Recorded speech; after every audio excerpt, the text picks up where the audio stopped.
Hello, and welcome to Augmented Teachings. This is a place where we talk about things that inspire us to think better, feel better, and in turn be better. Today's episode, we will dive into the rules for loving God. Are there any? Stay tuned to find out. Trust in the journey.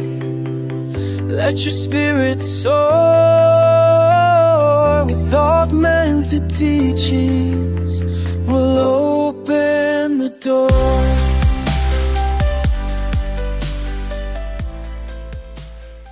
So yeah, we've been talking off camera a lot about how, we can't place God in a box. Right. And are there rules for loving God?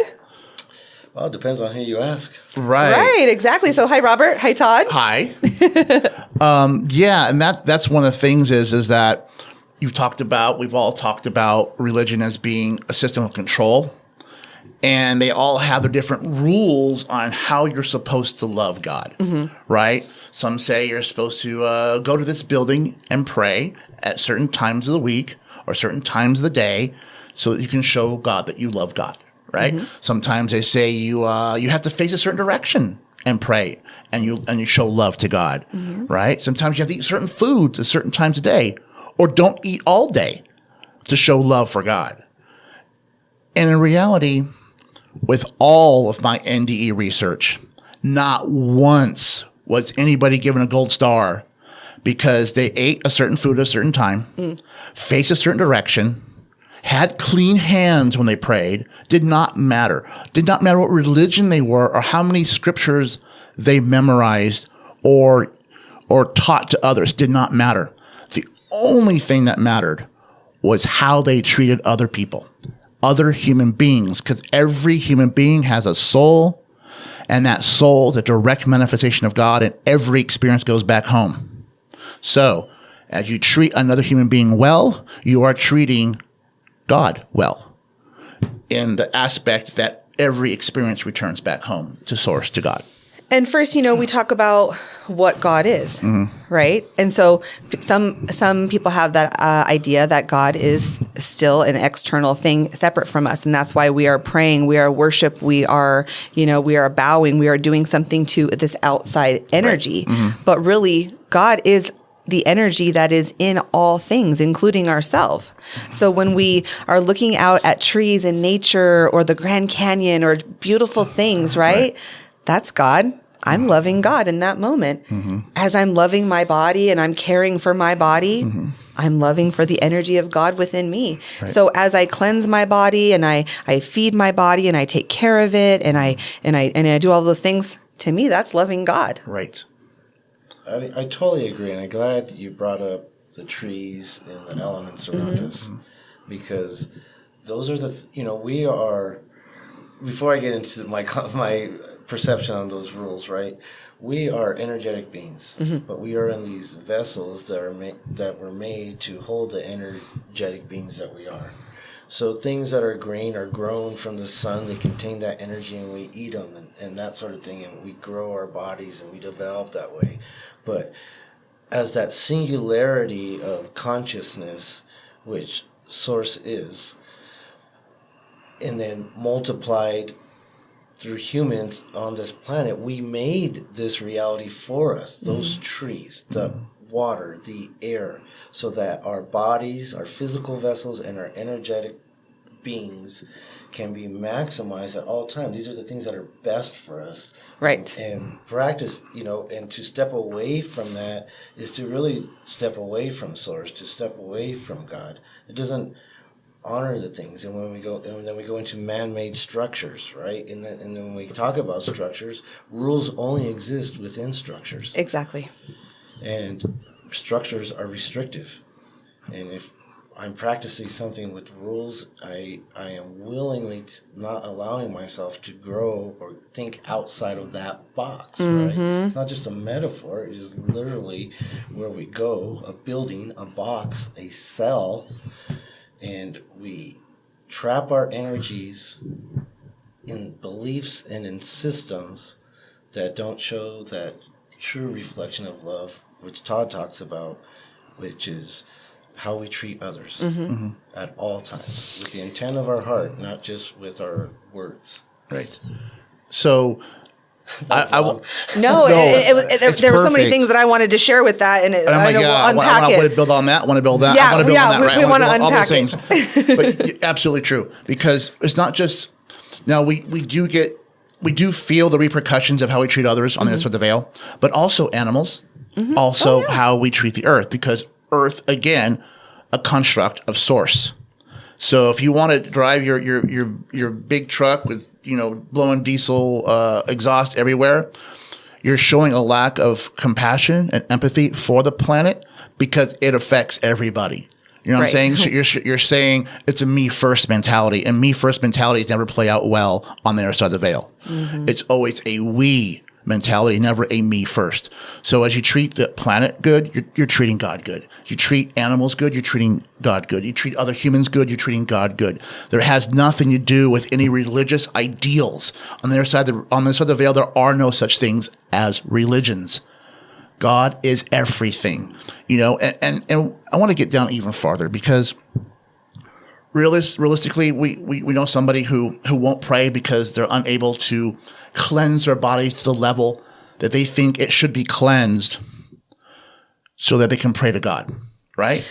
And realistically, I want to break this down. God does not know if you stink or have dirty hands.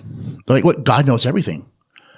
God doesn't know everything. God is everything. God is the stink. God is the dirt under your nails. God does not know how it relates to other things. So God is the energy source that creates the atoms, that creates the stink, creates the dirt under your nails. God does not know that it's good or bad. It just is. Right. You can still pray to God because your soul is still clean. Your soul is still clean. So you can still pray. It has nothing to do with these religious ideals. They put all these structures here to try to control people, and there's nothing about control on the other side of the veil. There is only love, and always will only be love. And so what happened with that story was somebody was part of a religious, I don't know, a certain religion, and they believed that they had to pray at certain times of the day in certain directions and in certain positions, and they had to be cleansed in order to do that. They couldn't be sweaty. They couldn't have any dirt on them. They couldn't have any animal hair on them. They couldn't have any, perfume or anything like that. They had to be completely cleansed in order to pray and connect with the source of God. So this person had some physical health challenges and was no longer able to cleanse themselves. They were no longer able to shower and to wash themselves and to get in those positions on the floor and to face the certain directions and things like that.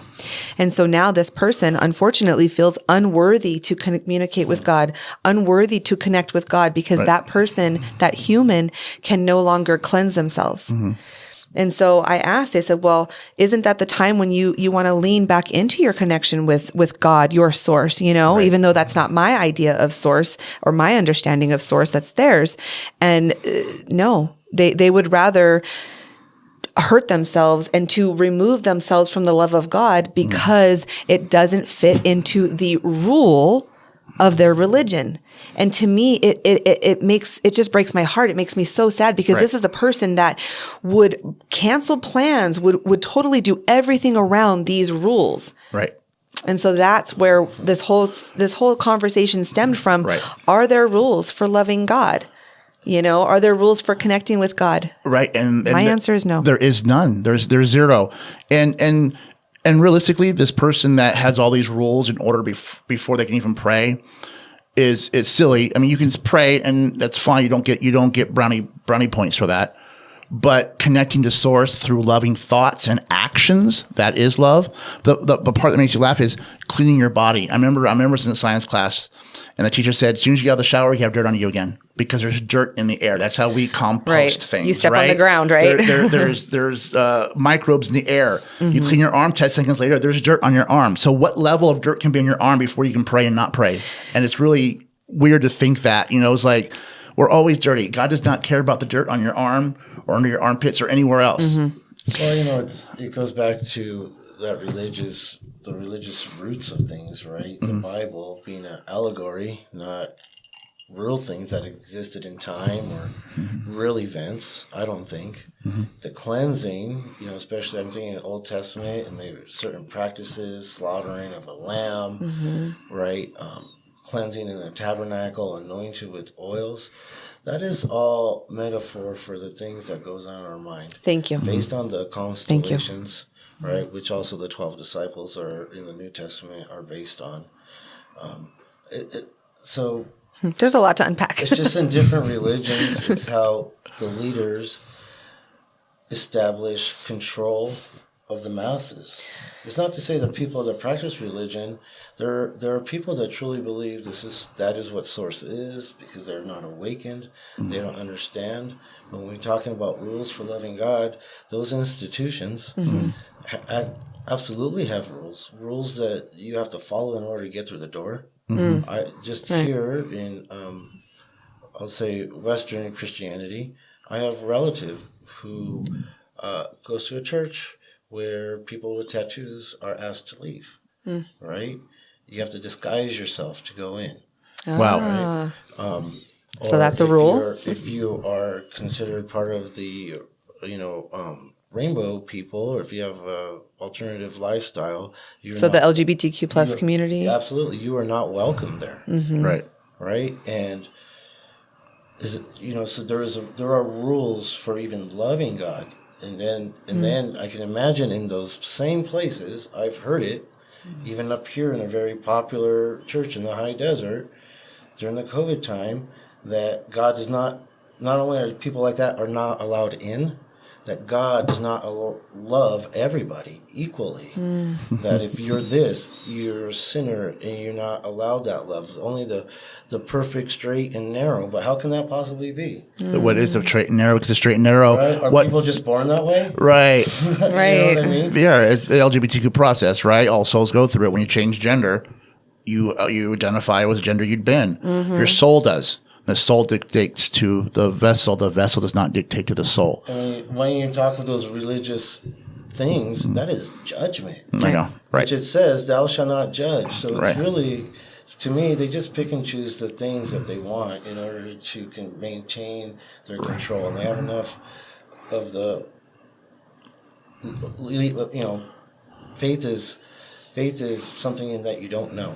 Right, so they're literally leading the blind based on what they say and they convince people of. Right, it's almost like a mental gymnastics they do to promote self-righteousness. I'm right, you're wrong. I want to use this verse to say I'm right, this verse to say you're wrong, and then when the thing flips around later on, instead of looking like a hypocrite, they'll just use this verse over here and then put that verse over there and put this verse over here. So they're always right. Self-righteousness, right? That they use the book to keep themselves and their egos safe, right? And that's all they're doing. And those people, they are fear mongers. That's what they are. They don't know love because they don't love themselves, and they reflect through religion hate of Middle Eastern, hate of brown people at the highest levels of our government and policies, saying commercials saying we will come and hunt you down. Right? Are those the words of Jesus? No. I don't think so. Right? No. Are those the things, anything I want to follow or have that type of intention in my heart? I don't think so. So I would say, there are rules if you're part of those matrices, right? There are rules, but I'm a rule breaker. And I don't follow that stuff. And when I hear and see that stuff, it really just allows me to further focus that the work we're doing here needs all the light and attention and energy, right? Because there's a large opposite to what we do. So I want to piggyback on that a little bit and go back a little bit to what you were talking about. We were talking about the rules for loving God and certain things that we put ourselves in when we are in religious areas. But what about rules for loving God through spirituality? Because it's all about that mindset, like you were talking about. And you were saying how we're always dirty, right? We can get out of the shower, we can cleanse ourselves, we're dirty, and then we're dirty again. But I think it's more about washing ourselves mentally, right? Washing away those old ideas, those limiting beliefs, the habits and all of that, so that we can show up as our authentic self, not for an external God, but for an internal God. So that when I meet the God within you, I'm showing up as my best self. When I meet the God in you, I'm showing up. So I'm loving the God within all of us, not with any rules, but with loving myself first. Right. And realistically, there's only one rule to be good at loving God. One rule. If you get this one thing right, it's very easy to show love to God. And that's overcoming fear. If you overcome fear, then your life is a tribute to God.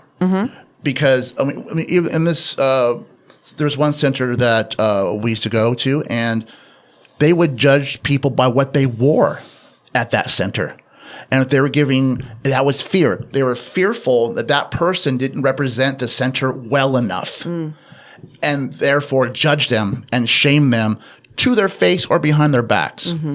And that's all from fear. They can't be in a loving situation when you have fear of an outcome you cannot control. And that's really against the law of attraction and spirituality that is supposed to be taught, right? Because what attracts like-mindedness in the awakening, right? In the light work, is not what people are wearing. No, it's the energy they're reflecting, and the message. It's the radiating, I should say. Right, radiating is a very good word for that. Radiating because of the message, and because it's not just words; it's words followed by action. Because we know that action concretes everything. Or else it's just a random thought, like everything else. Right. It's a cloud floating by if we don't concrete it. They, maybe, not sure of all the things, but probably just lost focus a little bit. That's all. We attract others through radiating our light, and we do. Our light gets brighter by overcoming those fears, and it helps when you have surrounded by people that are like-minded. Like that. Right. Yeah. And we remind each other and we assist each other. We don't put rules and restrictions and judgments on each other. Right. And we exemplified that this weekend.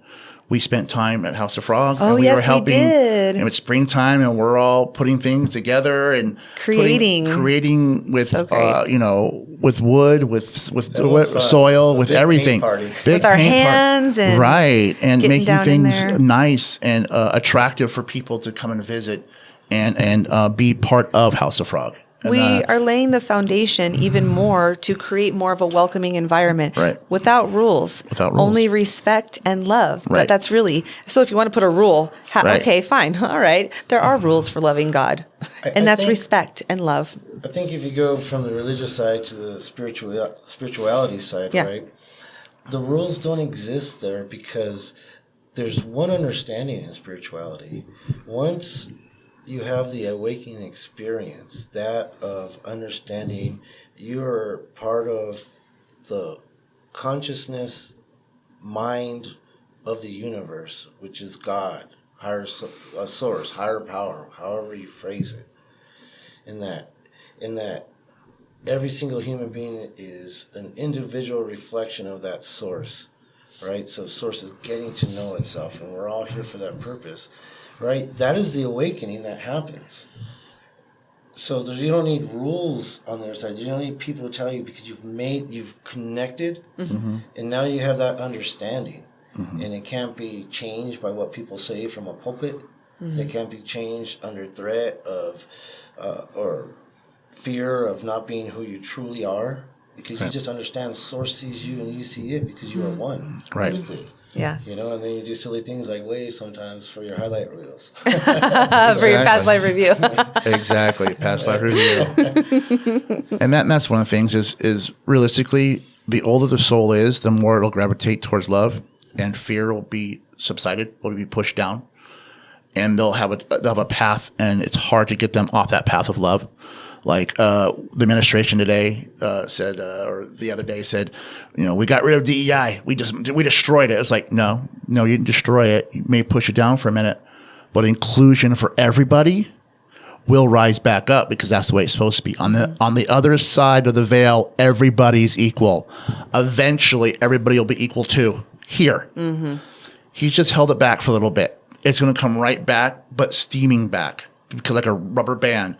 equality for all. And that's the way it should be, because when we really look at things, our souls aren't bound to any ethnicity or any country or any religion or any gender. So the more you push down here, the more you push down on future versions of yourself. Right.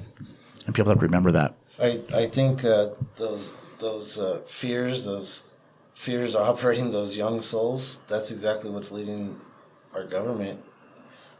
They are fear mongers, warmongers, because you have fear of losing, you have fear of others taking what you think is yours, you have fear of losing power and influence, you have fear from those that have you have fear from the truth, so you attack things that are like the media, judges, court systems. You create false narratives of those fears, because if the truth exposed, you will not be who you say you are, and you can't represent the groups you say you represent, not publicly. Right. But they all know it's a stock market world, right? And if we were not those, if we were concerned with others, we would not be on camera with other billionaires at that time saying, "Oh, look at how much money we made when it crashed. You made money, you made money, you made money." Right. Right? The people that are starving are still starving. The people they deported to those death sentence prison camps abroad, the American concentration camps, right? Those people are still going to die. Those people are still being brutalized. Right. If you say you crush DEI, that covers women, that covers programs to protect their salary, to protect their status at work, to ensure that my granddaughters someone could say, well, you're a girl now, so we don't have to hire you. It restricts their future, their finance, right? That's what they're proud of crushing. I know. Proud of crushing veteran groups, which is DEI. We need ramps, but that had to be approved through DEI programs. Right. All those types of things. People, what they see is, it's going to hurt the brown people, right, or the poor people, which we're okay, But they don't realize that it crushes everybody else too. Right. People that are in wheelchairs that have those red hats on are going to find out the cuts. Right. Disability, Medicaid, veteran things. Right. And realistically, all those people who voted for hate, you don't get to decide when it stops. Right. That you vote for hate, that's a karmic cycle you put yourself in. You vote for hate and you want a teardrop when the hate comes back. Right. This is what you asked for. And what did it all stem from? It all stemmed from that fear. From fear. Right. Because the fear always leads to that anger and then that hate and then those actions. And then now we're all involved in that. Right. And, I can't even remember the last time I cracked open a Bible, but I know in the book of Enoch, and I think I've mentioned this before, it says a man that does not meditate will never know peace. Right? Right. They don't teach you that. No. In those cells, in those churches, in those religious constructs with rules. Right. And in the They book, teach you to drop to your knees and pray outwardly instead. Yeah. right. In the book of Todd, it says you cannot spell hatred without red hat. That's all I need to know.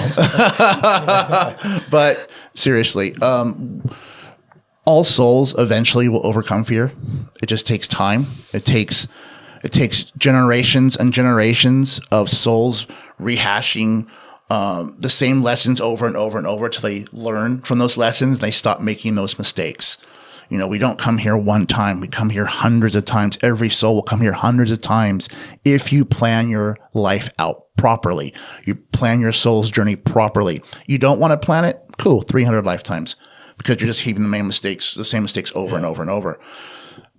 So realistically, there aren't any rules to loving God. And the only thing we have to remember is to overcome fear and to lean into love and acceptance. And if you don't do it now, that's fine. You will eventually. And because every soul comes around and walks the walk of enlightenment and the Christ consciousness eventually. Beautiful. Thank you. Thank you for sharing. Thank you. I totally agree. And I'll just real quickly say, it'd be real easy for us and anyone else to say F this person, F this president, F this administration. But that is joining that frequency. Right. So I just say meditate, man. You guys will find some peace. Absolutely, absolutely. And I think, you know, instead of the rules for loving God, what are some I don't know if would it be called like a guideline, but not really a guideline either, but and not even an instruction, but just I don't know, there's a word for it, but maybe we'll talk about that on the next episode. Yeah, sounds great. Yeah. All right. All right. Always have love and laughter in your heart and keep moving forward. Bye. Bye-bye.